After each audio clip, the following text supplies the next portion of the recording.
nikawa nimetumwa kwenda maombi sehemu fulani, na hata hayakuwa maombi, tulikuwa kwa mkutano wa Injili. Sasa tulikuwa wahubiri wengi nikiwemo kati ya hao wahubiri. Sasa huo mkutano ulikuwa ni wa majuma mawili. Sasa tulipokuwa kwenye hayo majuma mawili, kabla ya muda wa saa 9 tukikutana kwenye uwanja wa mahubiri, tulikuwa tunaenda asubuhi kwenye kuzuru washiriki wasiokuwa washiriki kwa ajili ya mwaliko wa kuja kusikiza neno la Injili. Sasa siku moja mimi na wenyeji wa sehemu hiyo nikapangwa kwamba nitaenda kuzuru au kutembelea katika kijiji fulani. Wageni wenzangu na wao kila mmoja akapangwa na wenyeji kwamba wewe utaelekea kushoto, mimi kulia, mwingine magharibi, mwingine mashariki, mwingine kaskazini na mwingine pia ni kusini. Sasa kati ya wale ambao nilitembelea nikakutana mtu mmoja wa jinsia ya kike mida ya saa 5 hivi asubuhi akiwa amekaa kwake. Tulipoenda tukampata, alikuwa amekalia viti 4. Vilikuwa ni viti vya plastic chair na vilikuwa ni viti 4. Unaweza ukashangaa kwamba viti 4 vinakaliwaje. Takuonyesha. Alikuwa amekaa kwake nje akiota jua. Viti 2 alivitumia kwa kukaa, 2 vingine alitumia kwa kuegeza miguu yake. Sasa mimi nilipofika pale nikamwangalia na umbile na umbo, nikasema kwamba hajakosea, maana mguu wake mwenyewe, huu mti ulio mbele yetu, ni nusu ya mguu wake. Sasa tukaanza kwa kujitambulisha.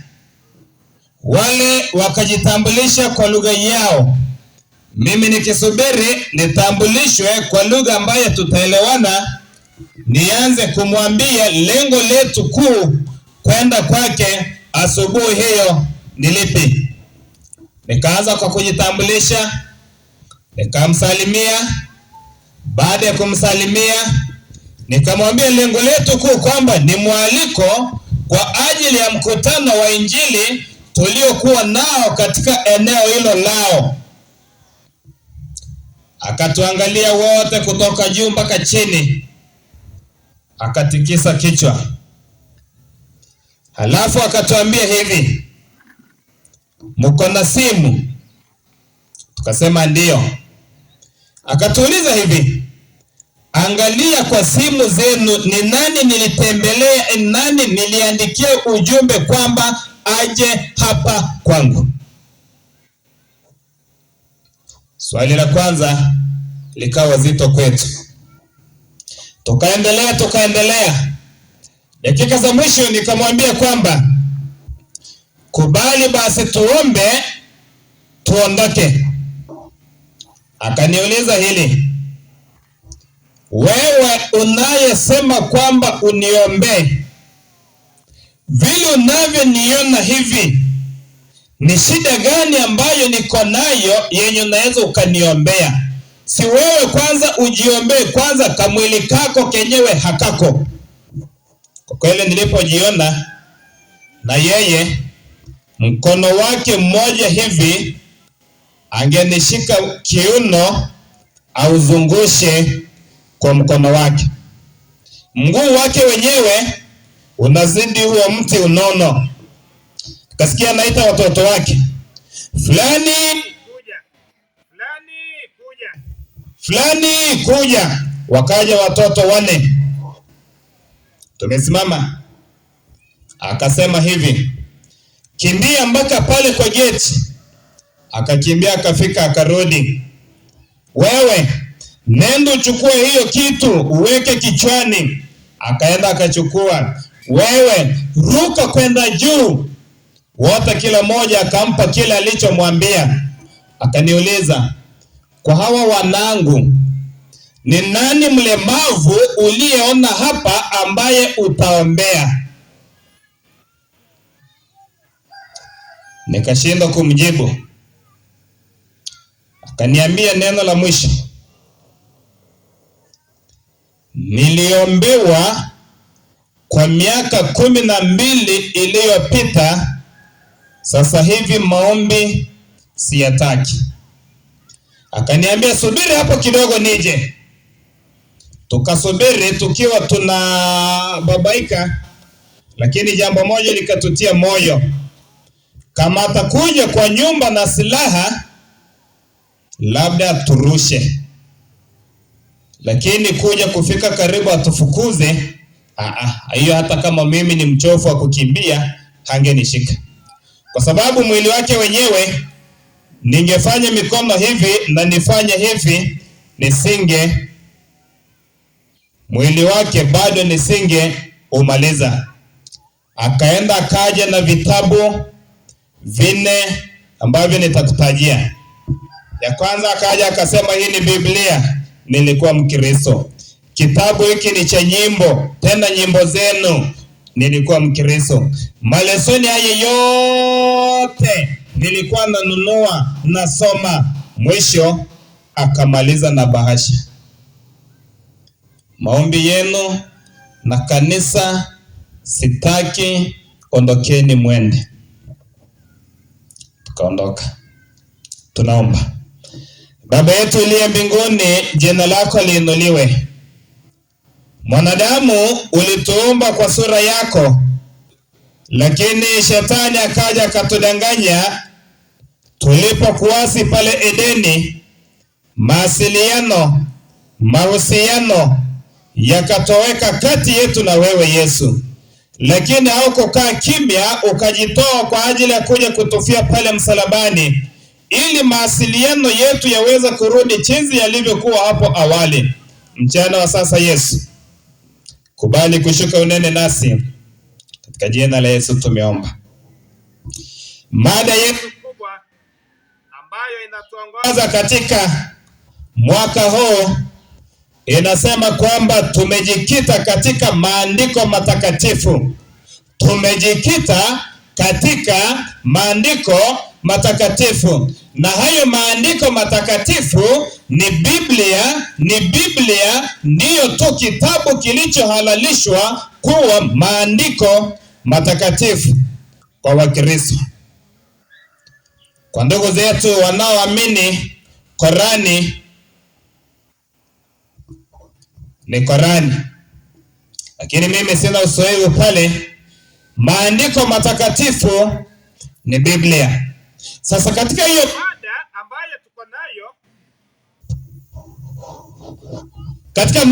ambayo tuko nayo, leo hii tunataka tuangalie mada ndogo katika hiyo mada kubwa ambayo tuko nayo.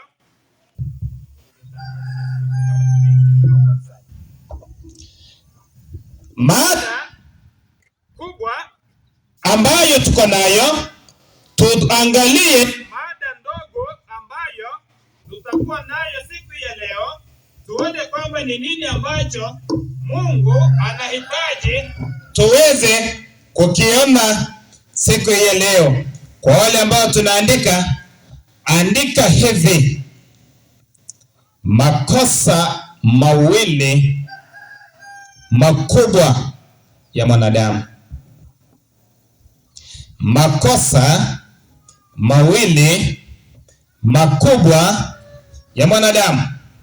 Ikiwa kuna makosa mawili makubwa ya mwanadamu, kuna makosa madogo pia ya mwanadamu. Lakini kwa sababu singechagua makosa yote niyazungumze katika siku hii ya leo, nimeona kwamba nisungumze makosa mawili makubwa ya mwanadamu.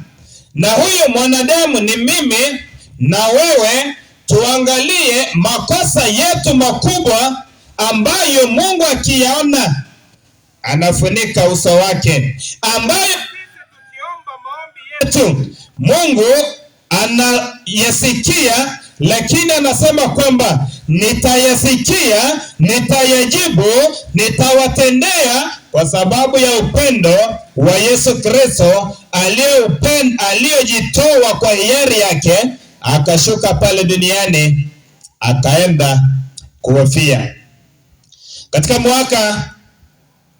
Katika mwaka wa 627 mpaka mwaka wa 586 nabii Yeremia anaandika maneno haya katika kitabu cha Yeremia.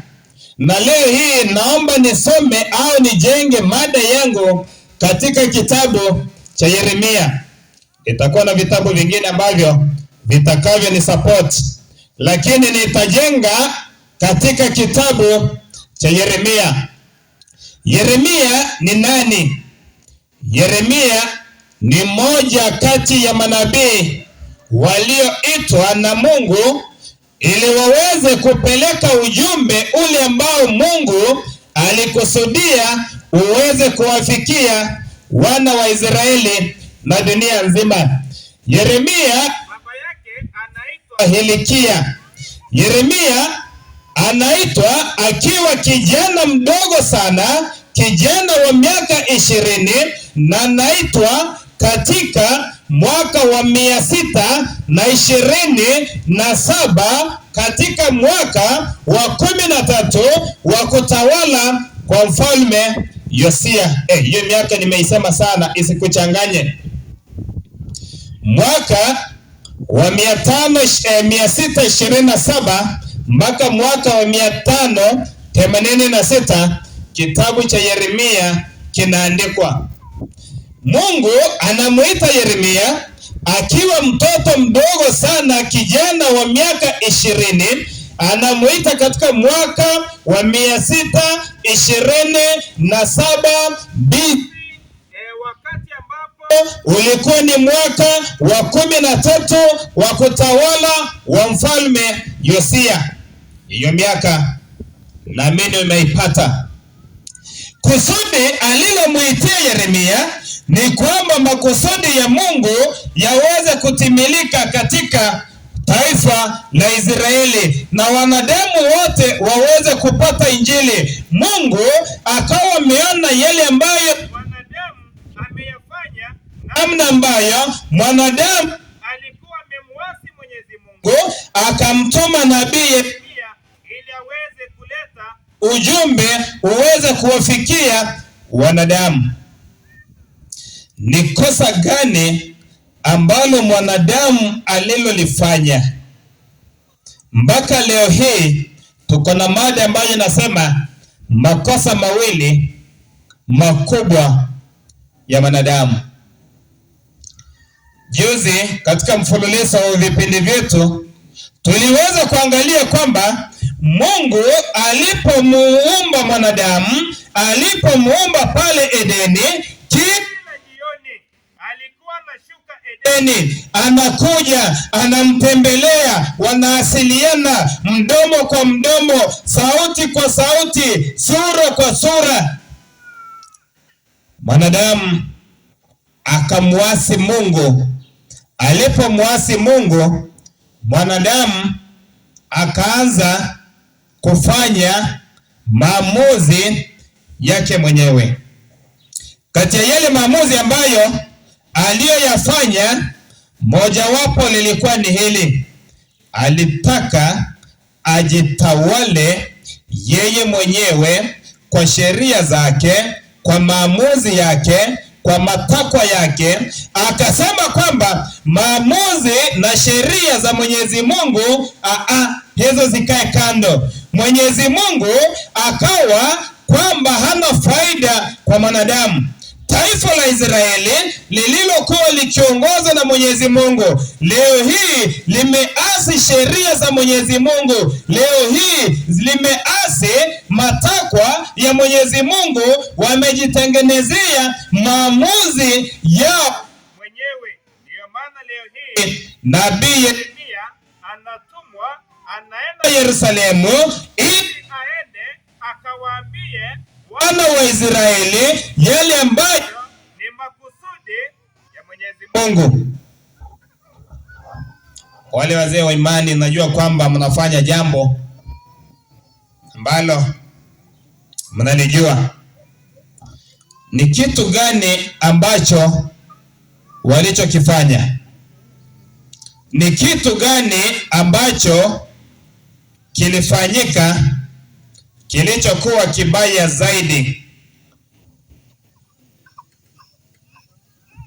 Basi msomi, naomba tuhubiri pamoja wakati ambapo utanisomea mafungu machache ndani ya Biblia, kitabu kile cha Yeremia. Maana ya jina Yeremia ni kwamba appointed by God. Appointed by God. Tafuta kwa lugha ya Kiswahili. Yeremia ni 2:13. Mwandishi huyu Yeremia anasema namna Waisraeli, namna taifa la Israeli lililoitwa kwa jina la Yesu Kristo, lililowakilisha ulimwengu mzima kwa taifa la Israeli, ambalo Yesu alipozaliwa alikuja akazaliwa katika taifa la Israeli. Katika dunia nzima, Israeli tu ndiyo tunaona jina la Mungu linatajwa, linaitiwa katika taifa la dunia hii. Israeli walifanya nini msomi? Ni 2:13 Yeremia. Maandiko yanasema, kwa maana watu wangu hawa wametenda maovu mawili. Watu wangu hawa wote waliokaa hapa wametenda maovu mawili. Wameniacha mimi. Tulia msomi, pole pole. Wametenda maovu mawili makubwa. Ovu la kwanza ni gani? Wameniacha mimi. Wamemwacha muumba wao. Ovu la pili, niliye chemichemi ya maji ya uzima. Walimwacha Mwenyezi Mungu aliye chemichemi ya maji ya uzima. Ovu la pili, wamejichimbia mabirika mengi, mabirika yafujayo,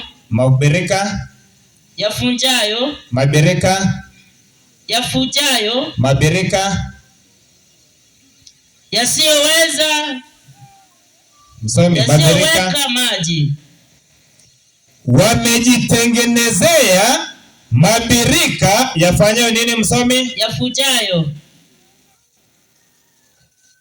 Naomba rudie kuanzia mwanzo. Neno la Mungu linasema, soma. Kwa maana watu wa Mungu wametenda maovu mawili. Wameniacha mimi. Wamemwacha Mungu muumba wao, niliye chemichemi ya maji ya uzima. Aliye chemichemi, tena si maji ya kufua, sio maji ya kunywesha ng'ombe, sio maji ya kunywa. Aliye chemichemi ya maji ya uzima. Huyu ni nani? Muone mwanamke katika kile kisima cha Yakobo. Yesu aliposimama pale akamwambia kwamba nipe maji, mwanamke akajibu hivi, nikupaje maji tangia babu zetu ninyi Wayahudi na sisi wa Samaria hatuombani chumvi? Yesu akamwambia kwamba ungejua kuombaye maji ungemuomba maji, tena si maji hayo nayo yaona. Huenda hata hiyo maji yako ni maji ya chumvi. Nimetumia neno huenda. Lakini kama ungejua anayekuomba maji, wewe mwanamke ungemuomba maji gani? Maji ya uzima. Sasa huyo ambaye ndiye maji ya uzima, ndiyo mimi na wewe, tumemuacha, tumeenda kuchichimbia visima vyetu na tukajitengenezea mabirika mengi, tukajaza hayo maji, ndiyo tunakunywa, ndiyo tunanywesha wana wetu. Makosa mangapi? Tena mangapi? Tena yakoje? Ya nani? Ya mwanadamu. Mungu jambo hilo halikumpendeza. Mungu jambo hilo halikumpendeza. Mungu jambo hilo hakuweza kukaa nalo atulie. Akaona kwamba ni nini ambacho nitakachokifanya mwanadamu niliyemuumba kwa mfano wangu. Leo hii amejifanyia maamuzi yake mwenyewe, maamuzi yake mwenyewe. Ninapozungumza maji, sio haya maji ya kufulia. Maji ni neno la Mungu. Kwa njia rahisi nikawapa neno, wameliasi, wamejiletea mafundisho yao na sheria zao na mahitaji yao na matakwa yao wenyewe. Ndio wanajifundisha, ndio wanafundisha na wana wao na wana wa wana wao. Mungu akakasirika. Mungu hakufurahia. Ndiposa anamtuma Yeremia, anaenda anamwambia kwamba Yeremia, nenda kafanya jambo katika taifa la Israeli. Waambie kwamba yeyote yule ambaye atasikia sauti yako, ambaye atasikia sauti hii, alafu akubali, alafu akiri, ana heri. Lakini yule ambaye hatakiri, yule ambaye hatasikia, yule ambaye hatakuelewa, nini ambacho kinamsubiri? Nini ambacho kitakuwa kwake? Sio kitu gani? Ni 17 aya 13. Kitabu ni hicho cha Yeremia. Naomba ndugu zangu tuelewe, tusikize ni nini ambacho kitakachompata yule ambaye atakaidi neno la Mwenyezi Mungu. Neno la Bwana linasema, Bwana, ewe Bwana, tumaini la Israeli, ewe Bwana Mungu wa mbinguni, wewe tu ndiye uliye tumaini la Israeli. Habari njema inakuja. Twende msomi. Wote wakuachao watatayarika. Wote wakuachao, wote wakuachao Bwana watatayarika, watatahayarika. Na kisha wao watakaojitenga, nami na wewe Mungu nitaandikwa katika mchanga. Msomi, hujaweka vizuri. Wataandikwa katika mchanga. Naomba uanze sasa. Neno la Mungu linasema, soma. Bwana, Mwenyezi Mungu, tumaini la Israeli nzima, wote wakuachao, wale wote wanaokuacha wewe Mungu, wanaenda kwingine, watatayarika, wataaibika, watatayarika, wataona soni, hawatakuwa na tegemeo. Sasa sikiza habari mbaya ambayo inakuja mbele ya hiyo sentensi. Ni nini? Wao watakaojitenga nami, wale wote watakaojitenga na uso wa Mungu, wataandikwa katika mchanga. Majina yao yataandikwa katika mchanga. Hiyo ni habari njema. Hiyo ni habari njema. Unajua maana ya mchanga? Mchanga utakapokuwa umeandika hapa, nikipita hivi nikanyage hilo jina, yule ambaye anatoka nyuma yangu atakuja atalisoma. Si ndio kweli? Litasomeka. Kwa sababu gani? Nitakuwa nimelifuta. Atakaye andika hapa kwa mchanga, upepo ukija uvume, jina hilo litafutika. Atakaye andika hapa kwa mchanga, mvua ikinyesha, hilo jina litafutika. Ewe Bwana, uliye tegemeo la Israeli, wote wakuachao watatahayarika, na majina yao yataandikwa katika mchanga. Hakuna tumaini kwa wote wanao muacha Mwenyezi Mungu. Yule ambaye niliyekwambia kwamba alisema kwamba hahitaji maombi, baada ya miaka 5 iliyofuatia tumetoka, lakini habari hiyo nikana ifuatilia aliendaje, maana mpaka hata leo hii ninaijua. Nimekwambia kilichompata yeye ni yeye alikuwa anahitaji maombi, tena kwa gharama ya kupiga simu, kwa gharama ya kwenda kutafuta, kwa gharama ya kwenda na kukesha ndani ya makanisa, kwa sababu alikuwa amejitenga na uso wa Bwana, akatahayarika, akaaibika, akapata shida. Kumbe shida inapokupata inasababisha uinue macho yako juu. Shida inapokujia inasababisha umuite Mwenyezi Mungu. 51 aya ya 6 kitabu cha Isaya. 51 aya ya 6 kitabu cha Isaya. Shida, hakuna yeyote apendaye shida. Shida itakuja ikusababishe uinue macho yako juu umuone Mungu. Na tena kupitia kwa shida itasababisha Mungu afanye njia zisizowezekana kwa mwanadamu, lakini kwake sitawezekana. Nitakwambia hapo mbele tukienda. 51 aya 6. Neno la Mungu linasema, inueni macho yenu mbinguni, mukaitazame nchi chini. Maana mbingu zitatoweka kama nini? Kama moshi. Halafu na nchi itachakaa kama vazi. Ikiwa kuna wakati wa kuinua macho ni sasa hivi. Asante kwa walioinua. Usije ukasubiri shida ije ndio uinue nini? Macho.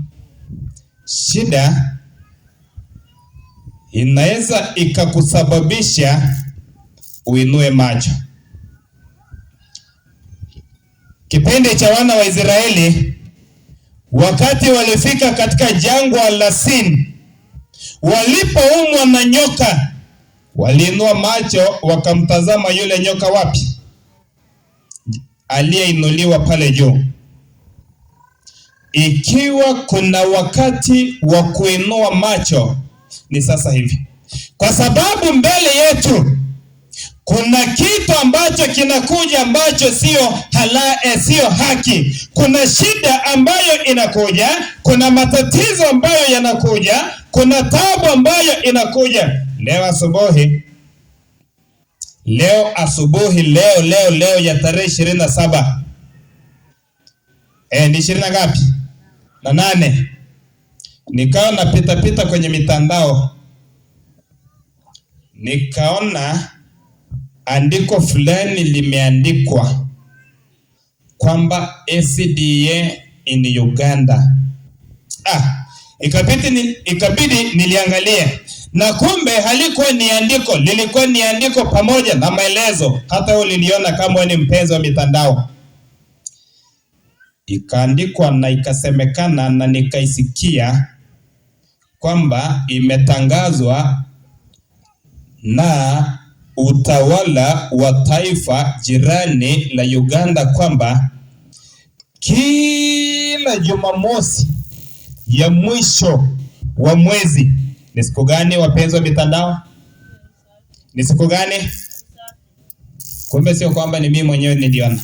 Hatukuongea na yeye, sikumtumia ujumbe kwamba nikifika niseme hivyo ni support. Hapana. Iliona kwa mitandao, kama hukuiona iko pale nenda uone.